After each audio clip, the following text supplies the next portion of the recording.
gave money as well as education. He believed firmly in tithing. If you want something, you first need to give, he would always say. When he was short of money, he gave money to his church or to his favorite charity. If I could leave one single idea with you, it is that idea. Whenever you feel short or in need of something, give what you want first, and it will come back in buckets. That is true for money, a smile, love, or friendship.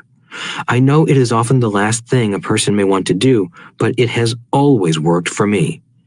I trust that the principle of reciprocity is true, and I give what I want. I want money, so I give money, and it comes back in multiples. I want sales, so I help someone else sell something, and sales come to me. I want contacts, and I help someone else get contacts. Like magic, contacts come to me. I heard a saying years ago that went, God does not need to receive, but humans need to give. My rich dad would often say, poor people are more greedy than rich people. He would explain that if a person was rich, that person was providing something that other people wanted. In my life, whenever I have felt needy or short of money or short of help, I simply went out or found in my heart what I wanted and decided to give it first. And when I gave, it always came back. It reminds me of the story of the guy sitting with firewood in his arms on a cold, freezing night. He is yelling at the pot-bellied stove, "When you give me some heat, then I'll put some wood in you." And when it comes to money, love, happiness, sales, and contacts, all one needs to remember is to give first. Often, just the process of thinking of what I want and how I could give that to someone else breaks free a torrent of bounty. Whenever I feel that people aren't smiling at me, I simply begin smiling and saying hello. Like magic, the next thing I know, I'm surrounded by smiling people. It is true that your world is only a mirror of you. So that's why I say, teach and you shall receive. I have found that the more I teach those who want to learn, the more I learn. If you want to learn about money, teach it to someone else. A torrent of new ideas and finer distinctions will come in. There are times when I have given and nothing has come back, or what I have received is not what I wanted. But upon closer inspection and soul-searching, I was often giving to receive in those instances, instead of giving for the joy that giving itself brings. My dad taught teachers, and he became a master teacher. My rich dad always taught young people his way of doing business. In retrospect, it was their generosity with what they knew that made them smarter. There are powers in this world that are much smarter than we are. You can get there on your own, but it's easier with the help of the powers that be. You only need to be generous with what you have. Chapter 9. Still want more? Here are some to-dos. Many people may not be satisfied with my 10 steps. They see them more as philosophies than actions. I think understanding the philosophy is just as important as the action. There are many people who want to do instead of think, and then there are people who think but do not do. I would say that I am both. I love new ideas, and I love action. So for those who want a to-do list on how to get started, I will share with you some of the things I do in abbreviated form. Stop doing what you're doing. In other words, take a break and assess what is working and what is not working. The definition of insanity is doing the same thing over and over and expecting a different result. Stop doing what is not working and look for something new. Look for new ideas. For new investing ideas, I go to bookstores and search for books on different and unique subjects. I call them formulas. I buy how-to books on formulas I know nothing about. For example, in the bookstore I found the book The 16% Solution by Joel Moskowitz. I bought the book and read it, and the next Thursday I did exactly as the book said. Most people do not take action, or they let someone talk them out of whatever new formula they are studying. My neighbor told me why 16% would not work. I did not listen to him because he's never done it. Find someone who has done what you want to do. Take them to lunch and ask them for tips and tricks of the trade. As for 16% tax lien certificates, I went to the county tax office and found the government employee who worked in that office. I found out that she, too, invested in the tax liens. Immediately, I invited her to lunch. She was thrilled to tell me everything she knew and how to do it. After lunch, she spent all afternoon showing me everything. By the next day, I found 2 great properties with her help that have been accruing interest at 16% ever since. It took a day to read the book, a day to take action, an hour for lunch, and a day to acquire 2 great deals. Take classes, read, and attend seminars. I search newspapers and the internet for new and interesting classes, many of which are free or inexpensive. I also attend and pay for expensive seminars on what I want to learn. I am wealthy and free from needing a job simply because of the courses I took. I have friends who did not take those classes who told me I was wasting my money, and yet they're still at the same job. Make lots of offers. When I want a piece of real estate, I look at many properties and generally write an offer. If you don't know what the right offer is, neither do I. That is the job of the real estate agent. They make the offers. I do as little work as possible. A friend wanted me to show her how to buy apartment houses. So one Saturday, she, her agent, and I went and looked at 6 apartment houses. 4 were dogs, but 2 were good. I said to write offers on all 6, offering half of what the owners asked for. She and the agent nearly had heart attacks. They thought it was rude and would offend the sellers, but I really don't think the agent wanted to work that hard. So they did nothing and went on looking for a better deal. No offers were ever made, and that person is still looking for the right deal at the right price. Well, you don't know what the right price is until you have a second party who wants to deal. Most sellers ask too much. It is rare that a seller asks a price that is less than something is worth. Moral of the story: make offers. People who are not investors have no idea what it feels like to try to sell something. I have had a piece of real estate that I wanted to sell for months. I would have welcomed any offer. They could have offered me 10 pigs and I would have been happy. Not at the offer, but just because someone was interested. I would have countered, maybe for a pig farm in exchange. But that's how the game works. The game of buying and selling is fun. Keep that in mind. It's fun and only a game. Make offers. Someone might say yes.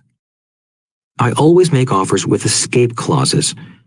In real estate, I make an offer with language that details subject to contingencies, such as the approval of a business partner. Never specify who the business partner is. Most people don't know that my partner is my cat. If they accept the offer and I don't want the deal, I call home and speak to my cat.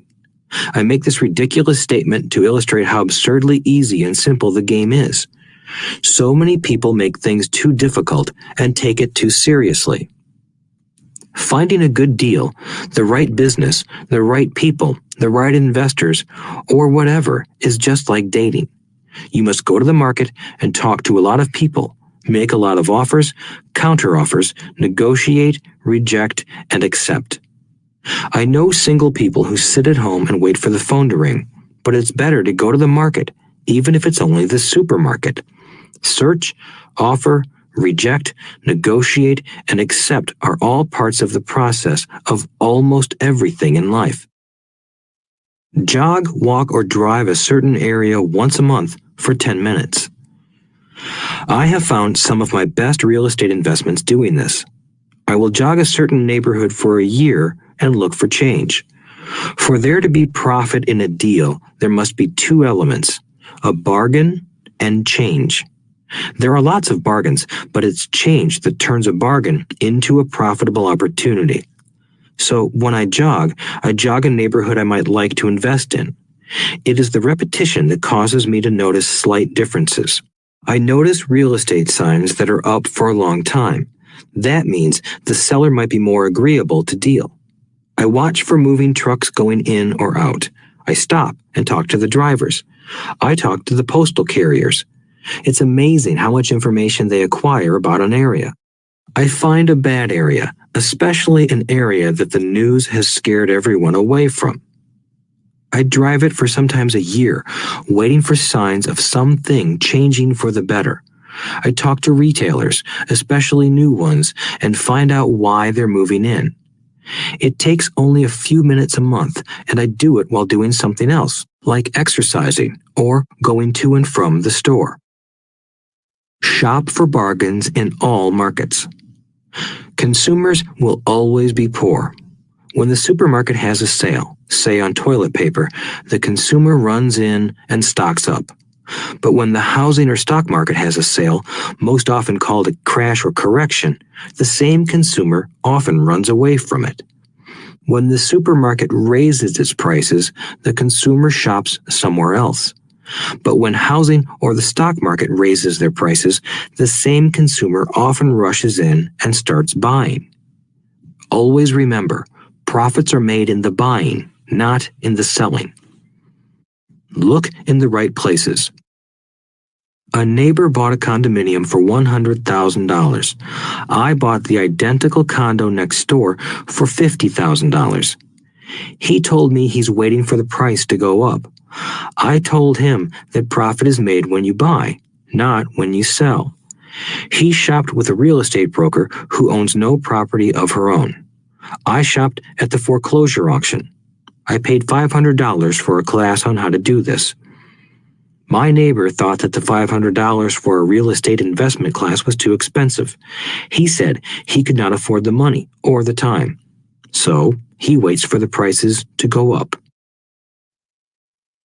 Look for people who want to buy first, then look for someone who wants to sell. A friend was looking for a certain piece of land. He had the money, but did not have the time. I found a large piece of land, larger than what my friend wanted to buy, tied it up with an option, called my friend, and he said he wanted a piece of it. So I sold the piece to him and then bought the land. I kept the remaining land as mine for free. Moral of the story: buy the pie and cut it in pieces. Most people look for what they can afford, so they look too small. They buy only a piece of the pie, so they end up paying more for less. Small thinkers don't get the big breaks. If you want to get richer, think big. Think big. Retailers love giving volume discounts simply because most business people love big spenders. So even if you're small, you can always think big. When my company was in the market for computers, I called several friends and asked them if they were ready to buy also. We then went to different dealers and negotiated a great deal because we wanted to buy so many. I have done the same with stocks. Small people remain small because they think small, act alone, or don't act at all. Learn from history. All the big companies on the stock exchange started out as small companies. Colonel Sanders did not get rich until after he lost everything in his 60s. Bill Gates was one of the richest men in the world before he was 30. Action always beats inaction. These are just a few of the things I have done and continue to do to recognize opportunities. The important words are have done and do. As repeated many times throughout this audiobook, you must take action before you can receive the financial rewards. Act now. Final thoughts. I would like to share some final thoughts with you. The main reason I wrote this book, and the reason it has remained a bestseller since 2000, was to share insights into how increased financial intelligence can be used to solve many of life's common problems. Without financial training, we all too often use the standard formulas to get through life. Work hard, save, borrow, and pay excessive taxes. Today, more than ever, we need better information. I use the following story as an example of a financial problem that confronts many young families today. How do you afford a good education for your children and provide for your own retirement? It requires using financial intelligence instead of hard work. A friend of mine was griping one day about how hard it was to save money for his 4 children's college educations. He was putting $300 away in a college fund each month and had so far accumulated only about $12,000. He had about 12 more years to save for college since his oldest child was then 6 years old. At the time, the real estate market in Phoenix was terrible. People were giving houses away. I suggested to my friend that he buy a house with some of the money in his college fund. The idea intrigued him, and we began to discuss the possibility. His primary concern was that he did not have credit with the bank to buy another house since he was so overextended. I assured him that there were other ways to finance a property rather than through the bank. We looked for a house for 2 weeks, a house that would fit all our criteria. There were plenty to choose from, so shopping was fun. Finally, we found a 3-bedroom, 2-bath home in a prime neighborhood. The owner had been downsized and needed to sell that day because he and his family were moving to California where another job waited. The owner wanted $102,000, but we offered only $79,000. He took it immediately and agreed to carry back the loan with a 10% down payment. All my friend had to come up with was $7,900. As soon as the owner moved, my friend put the house up for rent. After all expenses were paid, including the mortgage, he put $125 in his pocket each month. His plan was to keep the house for 12 years and let the mortgage get paid down faster by applying the extra $125 to the principal each month. We figured that in 12 years, a large portion of the mortgage would be paid off and he could possibly be clearing $800 a month by the time his first child went to college. He could also sell the house if it had appreciated in value. 3 years later, the real estate market greatly improved in Phoenix, and he was offered $156,000 for the same house by the tenant who lived in it. Again, he asked me what I thought. I advised that he sell it, using a 1031 tax-deferred exchange. Suddenly, he had nearly $80,000 to operate with. I called another friend in Austin, Texas, who then moved this tax-deferred capital gain into a mini storage facility. Within 3 months, he began receiving checks for a little less than $1,000 a month, which he then poured back into the college fund. A couple of years later, the mini warehouse sold, and he received a check for nearly $330,000 as proceeds from the sale. He rolled those funds into a new project that would now generate over $3,000 a month in income, again going into the college fund. He is now very confident that his goal will be met easily. It only took $7,900 to start and a little financial intelligence. His children will be able to afford the education they want, and he will then use the underlying asset, wrapped in his legal entity, to pay for his retirement. As a result of this successful investment strategy, he will be able to retire early. Thank you for listening to this audiobook. I hope it has provided some insights into utilizing the power of money to work for you. Today, we need greater financial intelligence to simply survive. The idea that it takes money to make money is the thinking of financially unsophisticated people. It does not mean that they're not intelligent. They have simply not learned the science of money making money. Money is only an idea. If you want more money, simply change your thinking.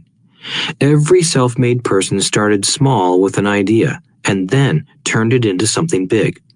The same applies to investing. It takes only a few dollars to start and grow it into something big. I meet so many people who spend their lives chasing the big deal or trying to amass a lot of money to get into a big deal. But to me, that is foolish. Too often, I have seen unsophisticated investors put their large nest egg into one deal and lose most of it rapidly. They may have been good workers, but they were not good investors. Education and wisdom about money are important. Start early. Buy a book. Go to a seminar. Practice. Start small. I turned $5,000 cash into a $1 million asset, producing $5,000 a month cash flow in less than 6 years. But I started learning as a kid. I encourage you to learn because it's not that hard. In fact, it's pretty easy once you get the hang of it. I think I have made my message clear. It's what is in your head that determines what is in your hands. Money is only an idea. There is a great book called Think and Grow Rich. The title is not Work Hard and Grow Rich. Learn to have money work hard for you, and your life will be easier and happier. Today, don't play it safe. Play it smart. The 3 incomes. In the world of accounting, there are 3 different types of income. 1, ordinary earned. 2, portfolio. 3, passive. When my poor dad said to me, go to school, get good grades, and find a safe, secure job, he was recommending I work for earned income. When my rich dad said, the rich don't work for money, they have their money work for them, he was talking about passive income and portfolio income. Passive income, in most cases, is income derived from real estate investments. Portfolio income is income derived from paper assets such as stocks and bonds. Portfolio income is the income that makes Bill Gates the richest man in the world, not earned income. Rich Dad used to say, the key to becoming wealthy is the ability to convert earned income into passive income or portfolio income as quickly as possible. He would say, taxes are highest on earned income. The least taxed income is passive income. That is another reason why you want your money working hard for you. The government taxes the income you work hard for more than the income your money works hard for. In my second book, Rich Dad's Cash Flow Quadrant, I explain the 4 different types of people who make up the world of business. They are E, employee, S, self-employed, B, business owner, and I, investor. Most people go to school to learn to be an E or an S. The cash flow quadrant is written about the core differences of these 4 types and how people can change their quadrant. In fact, most of our products are created for people in the B and I quadrants. In Rich Dad's Guide to Investing, book number 3 in the Rich Dad series, I go into more detail on the importance of converting earned income into passive and portfolio income. Rich Dad used to say, all a real investor does is convert earned income into passive and portfolio income. If you know what you're doing, investing is not risky. It's just common sense. The key to financial freedom. The key to financial freedom and great wealth is a person's ability to convert earned income into passive and/or portfolio income. My rich dad spent a lot of time teaching Mike and me this skill. Having this ability is the reason my wife Kim and I are financially free, never needing to work again. We continue to work because we choose to. Today, we own a real estate investment company for passive income and participate in private placements and initial public offerings of stock for portfolio income. We also went back to work to build a financial education company so that we can continue to create and publish books and games. All of our educational products are created to teach the same skills my rich dad taught me, the skills of converting earned income into passive and portfolio income. The games we create are important because they teach what books cannot teach. For example, you would never learn to ride a bicycle by only reading a book. Our cash flow games for adults and cash flow for kids game are designed to teach players the basic investment skills of converting earned income into passive and portfolio income. They also teach the principles of accounting and financial literacy. These games are the only educational products in the world that teach people all of these skills simultaneously. Cashflow 202 is the advanced version of Cashflow 101 and requires the game board from 101 as well as a full understanding of 101 before it can be played. Cashflow 101 and Cashflow for Kids teach the principles of fundamental investing. Cashflow 202 teaches the principles of technical investing. Technical investing involves advanced trading techniques such as short selling, call options, put options, and straddles. A person who understands these advanced techniques is able to make money when the market goes up, as well as when the market comes down. As my rich dad would say, a real investor makes money in an up market and a down market. That is why they make so much money. One of the reasons they make more money is simply because they have more self-confidence. Rich Dad would say they have more self-confidence because they are less afraid of losing. In other words, the average investor does not make as much money because they are so afraid of losing money. The average investor does not know how to protect themselves from losses, and that is what Cashflow 202 teaches. Average investors think investing is risky because they have not been formally trained to be professional investors. As Warren Buffett, America's richest investor, says, risk comes from not knowing what you're doing. My board games teach the simple basics of fundamental investing and technical investing while people are having fun. I occasionally hear someone say, your educational games are expensive, which poses the question of ROI, the return on investment, or the value returned for the price paid. I nod my head and reply, yes, they may be expensive, especially when compared to entertainment board games. But my games are not as expensive as a college education, working hard all your life for earned income, paying excessive taxes, and then living in terror of losing all of your money in the investment markets. When someone walks away mumbling about the price, I can hear my rich dad saying, if you want to be rich, you must know what kind of income to work hard for, how to keep it, and how to protect it from loss. That is the key to great wealth. Rich Dad would also say, if you do not understand the differences in those three incomes and do not learn the skills on how to acquire and protect those incomes, you will probably spend your life earning less than you could and working harder than you should. My poor dad thought a good education, a good job, and years of hard work were all you needed to be successful. My rich dad also thought a good education was important. But to him, it was also important that Mike and I know the differences in the three incomes and what kind of income to work hard for. To him, that was basic financial education. Knowing the differences in the three incomes and learning the investment skills of how to acquire the different incomes is basic education for anyone who strives to acquire great wealth and achieve financial freedom, a special kind of freedom that only a few will ever know. As Rich Dad states in lesson number 1, the rich do not work for money. They know how to have money work hard for them.